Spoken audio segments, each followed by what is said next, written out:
we've heard a lot of data. We've got national data and state data. We've got complete data and incomplete data. We've got audited data and unaudited data. We've got 12-month data and 3-month data. And what do we have it on? Well, we've got it on one county dental contracts. We've got it on state dental contracts. We've got it on 5 county managed care pilot. And we've got it on the current integrated managed Medicaid network that we have now. So it's no wonder that people have said, well, what data are we looking at? And the way we got here was that for 13 years, we had dental carved out of how we cared for folks. During that time, we had an 8-year pilot of where it was integrated. And when we studied those two in 2011, we decided to go with the integrated model because we had studied them completely.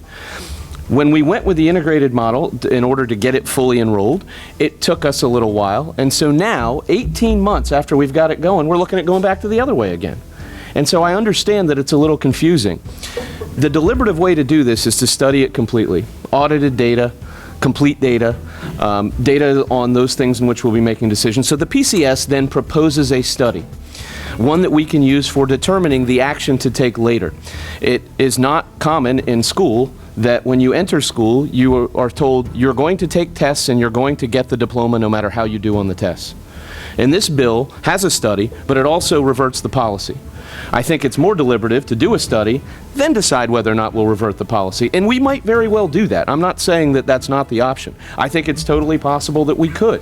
But I don't know, and I'm not comfortable making that policy reversion decision after 8-year and 13-year studies on just this alone.